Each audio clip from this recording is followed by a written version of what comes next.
Voilà, donc on va parler ensemble des signaux d'apaisement. Alors on a 10 minutes à peu près pour en parler. Donc je ne vais pas forcément rentrer dans le détail, mais je vais vous faire une initiation en fait à ce que c'est. Pour certains, si vous n'en avez jamais entendu parler, donc vous les faire pardon, découvrir. Euh, Ça pourra être approfondi en fait au fur et à mesure des séances d'éducation qui auront lieu soit en balade, euh, soit en séance sur le terrain par les différents éducateurs pour vous apprendre en fait directement dans le concret à les repérer et puis à agir en conséquence. On pourra aussi faire, pourquoi pas, plus tard une séance théorique plus longue pour en parler. Donc, tout à l'heure, Olivier évoquait le fait que ce sont des moyens de communication entre le chien et l'humain. Oui, vos chiens, les chiens, nous parlent. Ils expriment leurs émotions dans une situation particulière.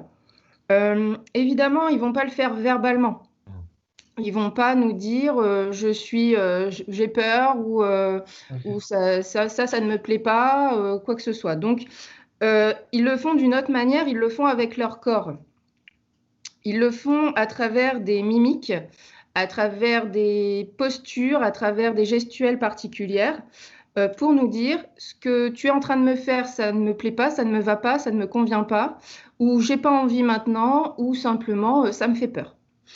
Ça veut dire qu'il faut être attentif à son chien et donc être dans l'instant présent. C'est-à-dire que quand on commence à observer son chien pendant un cours d'éducation, on ne peut pas être en train de penser à ce qu'on va manger ce midi, parce qu'on ne sera pas justement attentif à ces signaux.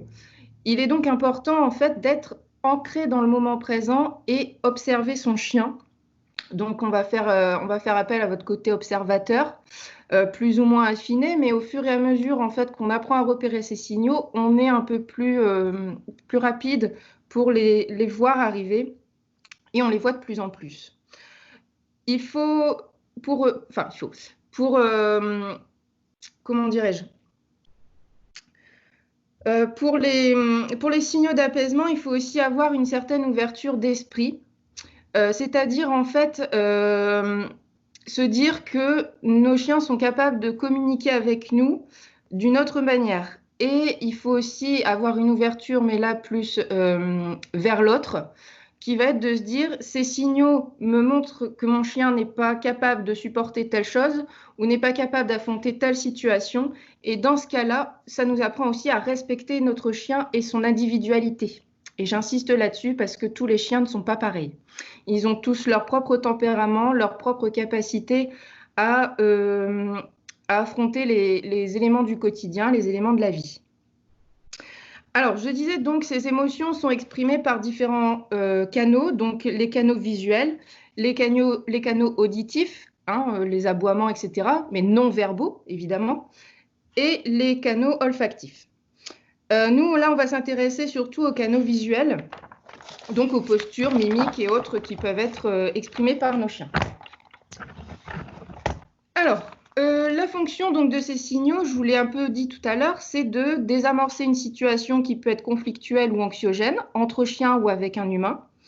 Ça peut être aussi donner une intention, dire s'il te plaît, fais-moi un câlin, ou s'il te plaît, gratte-moi le ventre. Ça peut aussi être s'auto-apaiser. Je ne sais pas si vous avez déjà observé ça chez des personnes qui sont un peu stressées lors d'un oral, comme moi là maintenant. Eh bien en fait, vous ne pouvez pas le voir, mais j'ai mes mains qui se frottent, tout simplement parce que je ne suis pas forcément à l'aise. Mais il y a aussi d'autres signaux, comme parfois des personnes qui se grattent le cou, qui vont simplement se toucher les cheveux, les remettre en place. Ça, ce sont des signaux d'apaisement. On essaie de s'auto-apaiser dans ces situations-là. On prend contact avec notre corps parce que ça nous rassure. Et le chien est tout à fait capable de faire la même chose, d'essayer de s'auto-apaiser en ayant des comportements, j'ai envie de dire, instinctifs. il les réfléchit pas, et c'est pas intentionnel en fait, ces signaux-là. Alors, je vais vous en montrer quelques-uns. Hop. Donc voilà. Là, vous avez en fait une panoplie de signaux d'apaisement qui sont reconnaissables par tous, qui sont facilement observables, à part peut-être se lécher les babines, mais ça, je le dirai après. C'est-à-dire qu'en fait, ces signaux, votre chien ne les fait pas forcément parce qu'il a... certains signaux, pardon, se font de manière intentionnelle et d'autres se font de manière complètement indépendante de leur volonté. Alors, par exemple, comme je disais tout à l'heure, le contact avec son corps, on peut avoir se gratter. Voilà, ici. Un chien qui est en train de marcher dans une rue très bruyante et qui d'un seul coup s'arrête pour se gratter au niveau de la tête, c'est pas forcément un chien qui a des puces. Il peut simplement en fait essayer de reprendre contact avec son corps parce que la situation, le contexte est anxiogène pour lui. Et donc il essaie de s'apaiser un petit peu. Juste 2 secondes. Voilà. Après, on a aussi, par exemple, se lécher la truffe ou se lécher les babines. Pareil, on prend contact avec son corps, on essaie de s'auto-apaiser. Ce léchage de truffe est extrêmement rapide. Il faut déjà avoir un certain sens de l'observation et déjà pratiquer la reconnaissance des signaux d'apaisement pour l'observer, parce que c'est très, très furtif. Ça se fait en quelques secondes et c'est très rapide.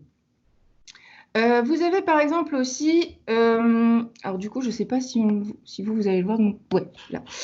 Détourner le regard, détourner la tête, donc ici et ici, où là, en fait, le chien exprime qu'il est mal à l'aise par rapport parfois à un contact physique avec une personne.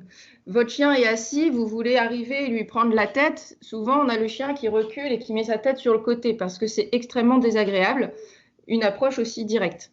Donc, ça peut être pour exprimer donc son malaise à ce moment-là ou simplement le fait qu'il n'a pas envie de faire un câlin, hein, tout simplement.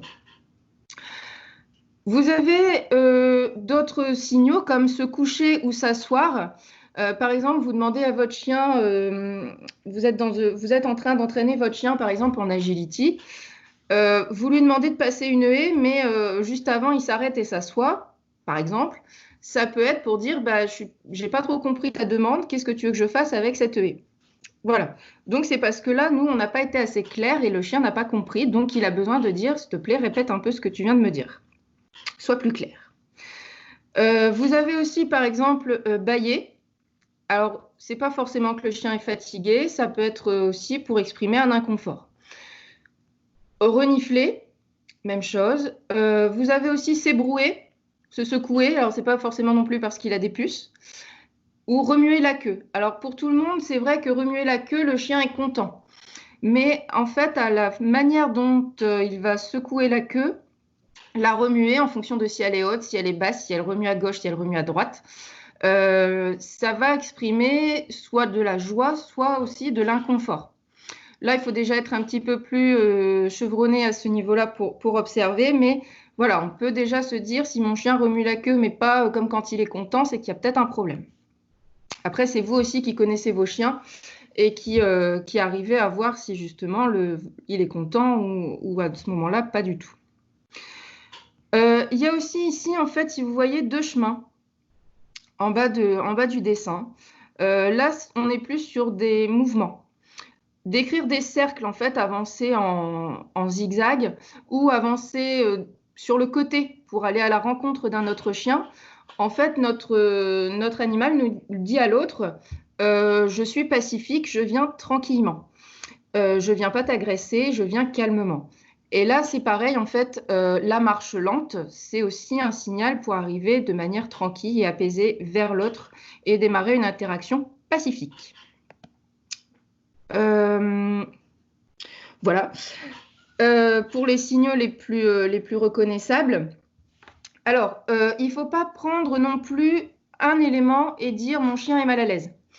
Parce que les chiens sont capables en fait d'avoir leurs propres signaux de communication favoris et ils peuvent y avoir recours pour différentes raisons.